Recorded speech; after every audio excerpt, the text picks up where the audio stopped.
Now, my dear children, we are aware how Shivaji was successful in bringing down the Mughal power in the last lesson. We saw that the whole of Maharashtra was rejoicing on the victory of Shivaji. But the Mughal emperor was very angry.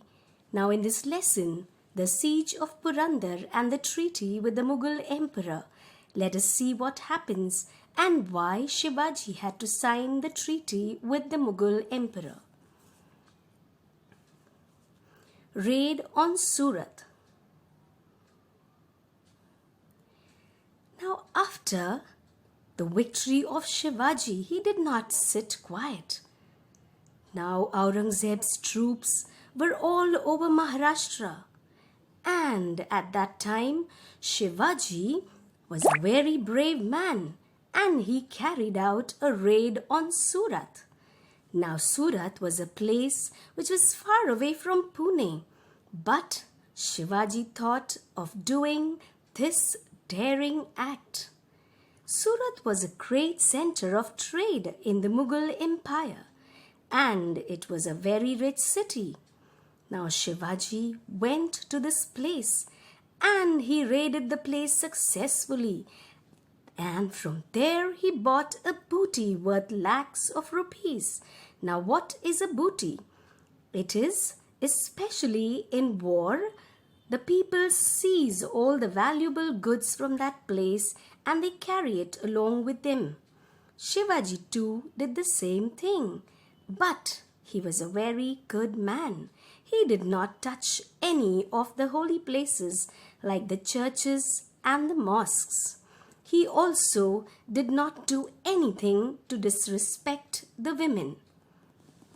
The raid on Surat drove Aurangzeb into a furious rage. He was already angry. Now the rage became more. His anger went on increasing because Shivaji was capturing one fort after the other, and now he had raided Surat. So in his anger, he wanted to put an end to the Maratha kingdom. So he called his general Mirza Raje Jai Singh and he asked him to humble Shivaji. Now Mirza Raje Jai Singh, in a campaign against Shivaji, took some of his trusted men, especially Sardar like Diler Khan, and with his soldiers, with a lot of money and arms and ammunitions, went out against Shivaji. Therefore, Swaraj was in danger. Now at this time, when Shivaji was successful, but he had a very sad news. What was it? The death of his father, Shahaji Raje. Shahaji Raje had suffered an accidental death while he was hunting. On knowing this, Shivaji and Jijabai were greatly grieved. Siege of Purandar by the Mughal army. Now, my dear children, you can see the picture of the fort of Purandar. As we all know that this Purandar was one of Shivaji's big and strong forts. It was a fort wherein Shivaji could not be defeated easily. Diler Khan knew all about this, and so he wanted to capture the fort. What did he do? He laid a siege to this powerful fort. Now, what is the meaning of the word siege? I had already told you in the previous lessons. When they lay a siege to a fort, they surround the fort and see to it that no arms, ammunitions or food grains enter the fort. So same was done with this fort. And the commander in charge of this fort was Murarbaji. Murarbaji was a determined fighter. He was a brave man, and he also had brave soldiers along with him to defend the fort. Now Diler Khan we know, had gone with a lot of arms and ammunitions. So he started his action, throwing guns, firing at the people in the fort. Now the cannonballs began to drop on the fort. Murarbaji and his brave men did not give up. Now when the first floor, that is the machi, collapsed under the gunfire, Daler Khan's troops captured the lower part. But the Maratha Sardars were not scared at all. They went to the upper part of the fort and continued to fight. This was being watched by Daler Khan from his camp. Now Murarbaji decided to attack the Mughal troops. He said, I will go with 500 men and I am going to fight him. I am not going to leave the Mughals.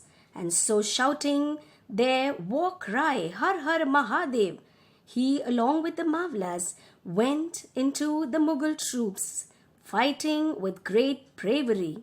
Within a short time, the Marathas rooted out the huge Mughal army, and all the men of Daler Khan went towards his camp. Now Murarbaji did not leave them, he followed them, and he also entered the camp of Daler Khan and created havoc over there. The enemy troops were frightened and they ran away from there, seeing the Marathas. The whole of the camp was filled with shouts. In great hurry, Daler Khan sat on the elephant and looked ahead. Now what happened? When Daler Khan looked ahead, he saw Murarbaji with his sword moving ahead like lightning, cutting the throat of the soldiers. He broke the heads of some and pierced the hearts of the enemies. He was a strong and brave man indeed. Now Daler Khan watched all this in admiration, and he was shocked to see the bravery of this great man, Murarbaji. Murarbaji's incomparable valor. Now we all know that the Mughal troops at last surrounded this Murarbaji on all sides. Why? Because Murarbaji along with his soldiers had entered the camp of Daler Khan with a lot of bravery. Now surrounded by all of the Khan's men, he was still not scared. Now Daler Khan shouted, Wait, he said, hold back your swords. Daler Khan said this to all his soldiers. And then he moved and he spoke to this brave man Murarbaji. What did he say? He told him that I am very happy with your bravery. I have never seen a swordsman like you. Please come over to our side. What did he mean? He was calling Murarbaji to the side of the Mughal emperor. And he said, I also promise you your safety. You will also be rewarded with a jagir. We have seen in the previous lessons how when a Maratha Sardar went in the service of the Sultan or the emperor, they were rewarded jagirs. But this brave man Murarbaji did not want anything. He said, we are loyal servants of Shivaji Maharaj. Who wants your jagir? Who wants your safety? Don't want anything, he said. And he continued to move forward to fight against the Mughal emperors. Now, Daler Khan again started attacking him. Even his soldiers joined him. Daler Khan was seated on the back of an elephant. He released an arrow which pierced Murarbaji's neck. Sad to say, Murarbaji fell dead on the ground. But his followers did not lose heart. They carried the dead body of Murarbaji, took it at a side, kept it there, and continued to fight on the upper fort. This continued. These brave soldiers went ahead fighting with great courage. But when the news of the death of this great soldier, the brave soldier Murarbaji, reached Shivaji, he was full of sorrow. He was sad and did not want to lose any of his brave men in the battle. He knew that his soldiers were brave. They could stand against the Mughal army for at least a year or even more, but he did not want to do it at the cost of his men. And so he wanted to put an end to the wars and bloodshed. Treaty of Purandar. Now what you can see on the screen is the battle between Murarbaji and the Ler Khan. He was a brave man, as I told you. See the way he is fighting against the Khan's troops.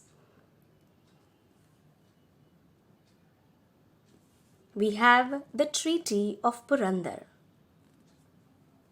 Now we know that Shivaji was sad on the death of his brave Sardar or the soldier Murarbaji. And so what did he do?